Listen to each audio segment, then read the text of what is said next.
ஜனாதிபதி வேட்பாளர்களின் பேச்சுக்கு இனியும் ஏமாற மாட்டோம் என புரொடக்ட் தொழிற்சங்க தலைவி கருப்பையா மைதிலி தெரிவித்துள்ளார். ஜனாதிபதி வேட்பாளர்களின் பொய்யான வாக்குறுதிகளை நம்பி இனியும் ஏமாற மாட்டோம் எனவும், வேட்பாளர்கள் மக்களை ஏமாற்ற நினைக்கின்றனர் எனவும் புரொடக்ட் தொழிற்சங்க தலைவி கருப்பையா மைதிலி தெரிவித்துள்ளார். இன்று நுவரெலியா ஹேட்டன் புரொட் தொழிற்சங்க காரியாலயத்தில் இடம்பெற்ற ஊடக சந்திப்பில் இவ்வாறு குறிப்பிட்டார். அனைத்து ஜனாதிபதி வேட்பாளர்களும் பொய்யான வாக்குறுதிகளை வழங்குறதை நாங்கள் பார்த்துருக்கோம். அப்போ இந்த வாக்குறுதிகளுக்கு உண்மையாக நாங்கள் ஏமாற மாட்டோம், உங்களோட கலரான இந்த பேச்சுகளுக்கு நாங்கள் ஏமாற மாட்டோம் அப்படின்றத இந்த சந்தர்ப்பத்தில் சொல்கிறோம்.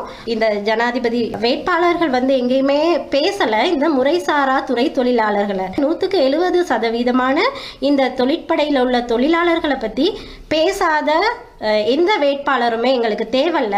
முறைசாரா துறை தொழிலாளர்கள், அதே மாதிரி வீட்டு வேலை தொழிலாளர்களுக்கு சரியான சட்டத்தை நீங்கள் உருவாக்கணும். அதே மாதிரி உங்களோட தேர்தல் காலத்தில் நீங்கள் வெளியிடுற இந்த கொள்கைகளில் நீங்கள் கட்டாயம் முறைசாரா துறை தொழிலாளர்களை பற்றி நீங்கள் உள்ளடக்கணும்.